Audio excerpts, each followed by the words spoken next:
Britain और भारत के बीच अब तक का सबसे बड़ा फ्री ट्रेड एग्रीमेंट साइन हो चुका है। इस डील को कहते हैं India UK comprehensive economic trade and agreement यानी CETA। इस समझौते का मकसद है दोनों देशों के बीच व्यापार में तेजी लाना और उम्मीद है कि इससे 2040 तक करीब 2,80,000 करोड़ रुपए का एक्स्ट्रा ट्रेड होगा।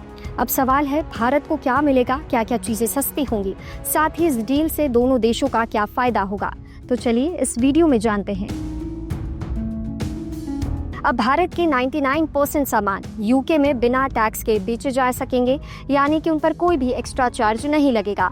इसका सबसे ज्यादा फायदा कुछ सेक्टर्स पर देखने को मिलेगा, जिनमें शामिल है टेक्सटाइल और कपड़े। पहले 12% तक ड्यूटी लगती थी, अब 0% लगेगी। दूसरा, लेदर एंड शूज, पहले 16% तक ड्यूटी लगती थी, अब 0% होगी।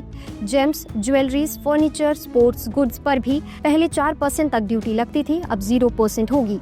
प्रोसेस्ड फूड, जिन पर पहले 70% तक की ड्यूटी लगती थी, अब 99.7% प्रोडक्ट्स पर 0 ड्यूटी लगेगी। इसके अलावा सी फूड, डेयरी और स्पाइसेस जैसे एग्री प्रोडक्ट्स पर, जिन पर पहले 20% तक टैक्स लगता था, अब 0 ड्यूटी होगी। यानी भारत के बहुत से सामान अब यूके में सस्ते बिकेंगे, जिससे भारत का एक्सपोर्ट बढ़ेगा। इससे किसानों और फूड प्रोसेसिंग इंडस्ट्री को जबरदस्त फायदा होगा। इसके अलावा plastics, machinery, electrical items, chemicals, इन पर भी अब यूके में टैक्स नहीं लगेगा, जिससे मेक इन इंडिया और पीएलआई स्कीम को मजबूती मिलेगी।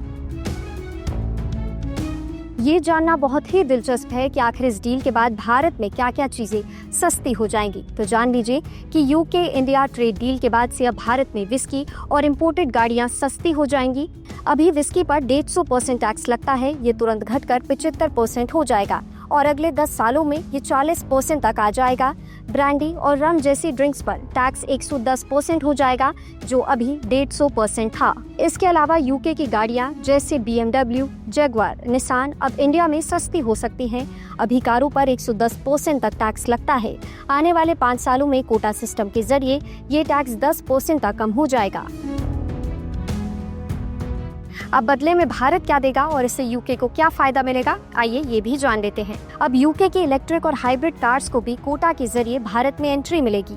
यूके की कंपनियों को भारत के सरकारी टेंडर में हिस्सा लेने की अनुमति मिलेगी, खासकर क्लीन एनर्जी जैसे प्रोजेक्ट्स में। इसके अलावा इंश्योरेंस और सर्विसेज सेक्टर में भी यूके को एंट्री मिलेगी। यूके का अनुमान है कि इस डील के बाद से उन्हें 2040 तक हर साल करीबन 53,000 करोड़ का फायदा मिलेगा। 2 बातें और हैं जिनके बारे में जानना जरूरी है। पहली बात बिजनेस विजिटर्स से जुड़ी हुई है, तो अब बिजनेस विजिटर्स की दोनों देशों में एंट्री आसानी से होगी, लेकिन वीजा रूल्स इस डील में शामिल नहीं हैं। दूसरी खास बात यह है कि 2027 से यूके ऐसा सामान जिसको बनाने में ज्यादा पॉल्यूशन हो, उस पर एक्स्ट्रा टैक्स लगाएगा। भारत को इस टैक्स से बचने की कोई छूट नहीं मिली। इसका मतलब है कि अगर भारत से भेजा गया सामान ज्यादा प्रदूषण वाला हुआ तो यूके उसमें एक्स्ट्रा पैसा लेगा। ये इंडिया का किसी भी विकसित देश के साथ अब तक का सबसे बड़ा समझौता होगा।